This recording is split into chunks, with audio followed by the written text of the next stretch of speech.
Kathleen Harshberger, and for several years I had the privilege of playing Mary Draper Ingles in the outdoor drama The Long Way Home. I also wrote, along with Professor Wesley Young, Walk to Freedom, the Mary Draper Ingles story. Mary's ordeal lasted from July 1755 until November of that year. Her journey home after escaping captivity took 42 days, 6 weeks. So, for the next 6 weeks, I will tell you in weekly installments Mary's story of capture, enslavement, endurance, and of her indomitable courage as she walked 850 miles back to freedom. This will all lead up to the Mary Draper Ingles Festival weekend, Friday, Saturday, and Sunday, July 29th through the 31st. Imagine now, the time is July 1755. The place is Draper's Meadows, which was situated on what was now and is now the Virginia Tech campus. The small settlement was made up of Mary's mother, Eleanor Draper, Mary's brother, John Draper, his wife, Betty, their tiny baby, and Mary, who is married to William Ingles. They have 2 little boys, Tommy, age 4, and George, age 2.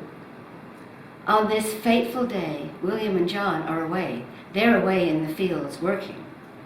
Visitors arrive. A neighbor, Caspar Barger, along with Colonel James Patton. Colonel Patton made 17 trips across the Atlantic, bringing settlers to the New World. And he, Colonel Patton, was responsible for bringing the Drapers and Ingles to the New River Valley. This peaceful scene is shattered by a band of marauding Shawnee Indians who sweep through the encampment. Terrible things happened that day, terrible things, and life for Mary Draper Ingles and her family would never be the same. Imagine the scene.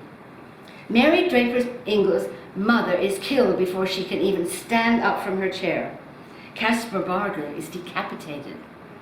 Colonel James Patton fought bravely, but he is shot dead.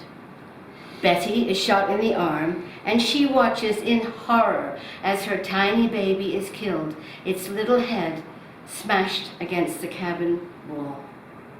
Mary, the injured Betty, along with the terrified Tommy and George, are rounded up and forced to march away from their home towards the west. Along the way, the Shawnees stop at Philip Lybrooke's farm, and they show his poor wife Caspar Barger's severed head. Then they kill Philip Lybrook. Imagine the horror, the deprivation, the fear during that desperate, endless walk to Ohio. The exhausted captives are pushed and prodded along until they reach Shawneetown. There, they find a thriving community on the banks of the Ohio River. Now, Shawneetown was a permanent Shawnee settlement, the trading and meeting center of the Shawnee Nation. It was near what we call present-day Cincinnati. We'll continue Mary's story next week.